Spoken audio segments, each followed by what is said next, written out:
देख रहे न्यूज़ भारत 7 में लेकर आया हूँ एक नया एपिसोड और हमारे साथ जुड़ रहे हैं अवधेश जैन जी, काफ़ी चर्चित चेहरा है और मैं सीधा उनसे एक सवाल पूछूंगा। अभी जिस प्रकार का मितानिन लोगों का सम्मान किया गया है, मितानिन को जिनका जो कार्य आप देखते हैं महिलाओं के लिए, और एक महिला होकर भी एक महिला की कितनी सहायता करती है और इस प्रकार का सम्मान देना, आप बताइए क्या कहेंगे अपने शब्दों में?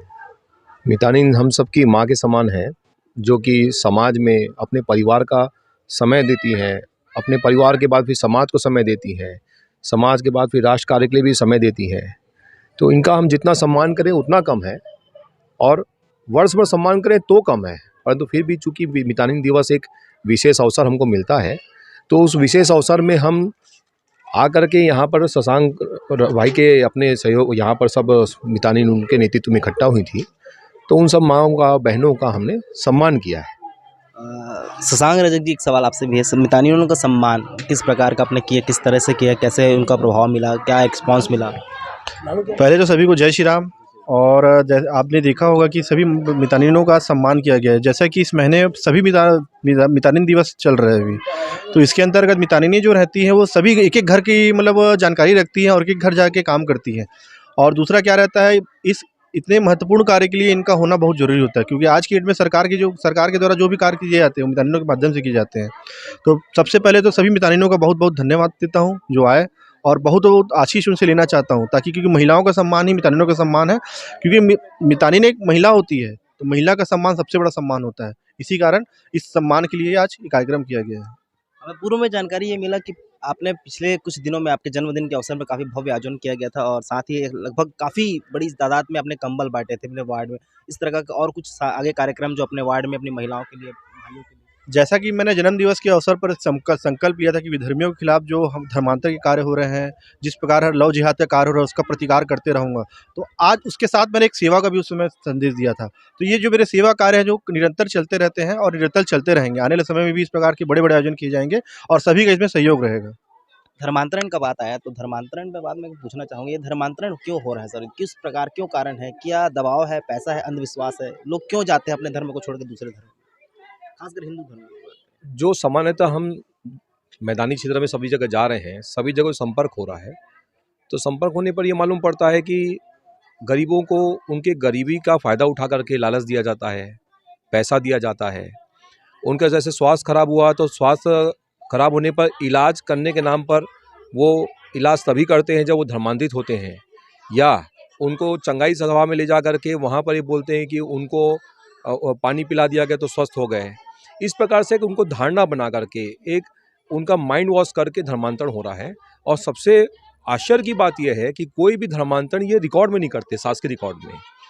ये कलेक्ट्रेट में जा करके एक नियम है कि ये वहाँ बाकायदा एफिडेविट देना है, और वहाँ पर जा करके एफिडेविट दे करके अपना धर्म परिवर्तन की घोषणा करनी है। वो किसी प्रकार की घोषणा नहीं करेंगे, आरक्षण का लाभ भी लेंगे और धर्मांतरण का कार्य भी करेंगे और धर्मांतरित भी होंगे। ये जो दोहरा चेहरा है ये खतरनाक है राष्ट्र के लिए, प्रदेश के लिए, देश के लिए। और शासन भी इसमें मुख दर्शक बन के देख रहा है। शासन के संरक्षण में एक प्रकार से धर्मांतरण चल रहा है, ऐसा बोला जाए तो अतिशयोक्ति नहीं होगी, क्योंकि कोई भी धर्मांतरण का किसी भी मोहल्ले में यदि प्रतिकार होता है तो तुरंत वहाँ पर पुलिस उसके खिलाफ एफआईआर की कार्रवाई करती है। इसका आशय तो यही हुआ कि शासन के संरक्षण में धर्मांतरण हो रहा है। ये दुखद है।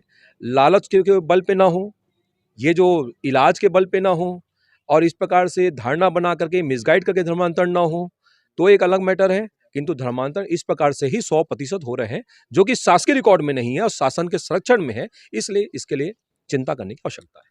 मनुष्य की परिकाष्ठा से उठ के अगर मैं आपसे एक सवाल पूछना चाहूँगा, जैसा कि हिंदू धर्म एक 5000 साल पुरानी सनातन सभ्यता है और ऐसे में इतनी बड़ी फंडिंग जो धर्मांतरण के लिए लोग पैसा देते हैं इस प्रकार का, ये क्या देश में छुपे गद्दार द्वारा किया जाता है या विदेशी आक्रमणताओं के द्वारा हाथ?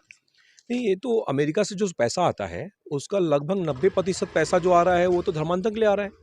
इसके अलावा वो हमारे भारत देश में कोई सहयोग करता है या कोई आर्थिक विकास के लिए पैसा देता है, ऐसा तो है नहीं। आप अध्ययन करिए, अमेरिका का 100% जो पैसा लगभग आता है, लगभग धर्मांतरण के लिए आ रहा है। और वो एक प्रकार से विदेशियों का ये षड्यंत्र है कि वो केवल धर्मांतरण नहीं है, ये राष्ट्रांतरण का ये षड्यंत्र है। और एक प्रकार से धर्मांतरण होने के बाद में उनको देश के खिलाफ में भी आप देखेंगे कि अलग वहाँ की धारणा बनाई जाती है। अब ऐसे पाश्चात्य ये बोलता है कि राष्ट्र राज्य में अंतर नहीं है, क्योंकि यूरोप में जो राज्य थे वो राष्ट्र हो गए और राष्ट्र राज्य मंत्र, अब वो भारत के राज्यों को भी वो राष्ट्र करने लगेगा क्योंकि वहाँ की विचारधारा वही है। तो ये सब भारत देश में नहीं चलेगा।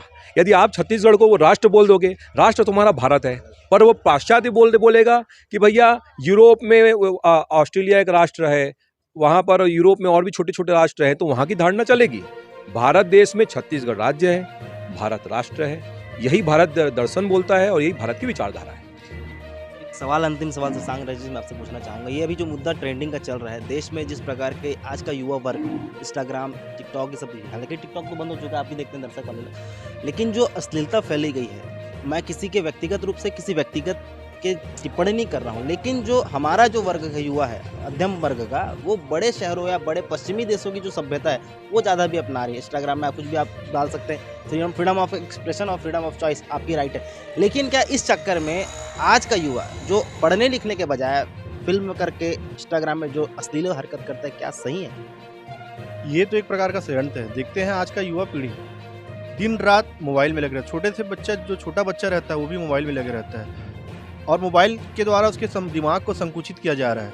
विदेशी जो सभ्यताएं थोपी जा रही है। आप देखते हैं कि जो पढ़ने लिखने वाले बच्चे इंस्टाग्राम देख के कभी वैलेंटाइन डे बनाते हैं, ये सब पाश्चात्य संस्कृति, हमारे से देश की संस्कृति, हमारे देश की संस्कृति सर्वे भवन्तु सुखिनः, सबको लेके चलो, इस प्रकार की हमारी संस्कृति है और ये पाश्चात्य संस्कृति इनको विकृत करते जा रही है। चूँकि आप देखेंगे आज व्यक्ति की उम्र छोटी हो चुकी है, मोबाइल के माध्यम से पिक्चर के माध्यम से जिस प्रकार की फिल्में आती हैं, अभी आप देखते हैं जो पठान मूवी आई है, जो शाहरुख खान सिर्फ और सिर्फ पाश्चात्य मतलब पाकिस्तान के लिए सिर्फ पैसा देता है। आज देखिए कोरोना में उसने एक भी रुपया नहीं दिया और उस पिक्चर को देखिए किस प्रकार से कितनी अश्लीलता दिखाई जा रही है।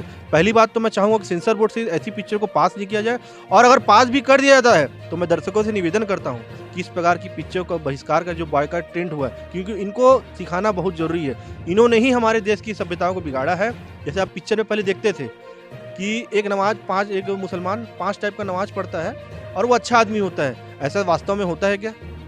आज एक कन्हैया अग्रवाल का कन्हैया लाल का देखो गला काट दिया जाता है। आफ्ताब के द्वारा देखिए किस प्रकार का लव जिहाद का मतलब क्रूरता इतनी की जा रही है। मैं तो बहन बेटियों से भी निवेदन करता हूँ, ये लव जिहाद जो किया जा रहा है इंस्टाग्राम के माध्यम से, इस प्रकार, क्योंकि आप देखेंगे आफ्ताब ने भी जो इंस्टाग्राम के माध्यम से कई महिलाओं से संपर्क बनाया था।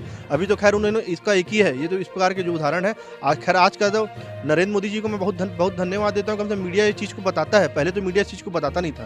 तो जो कुरीतियाँ जो आ रही है, ये सब मोबाइल के कारण आ रही है। और मैं सभी युवाओं से निवेदन करूँगा, अपना समय देश के राष्ट्र निर्माण में लगाएं, ना कि मोबाइल निर्माण में लगाएं। बात करें तो पत्रकारों पर भी जानलेवा हमले होने लगे हैं। खैर कोई बात नहीं, बड़ी बड़ी चीज़ें होती है इस देश में, और इन चीज़ों को रोकने के लिए भी हमारे देश में ऐसे जिंदा लोग हैं जो बढ़ चढ़ के आवाज़ देते हैं। देखते रहिए न्यूज़ भारत से।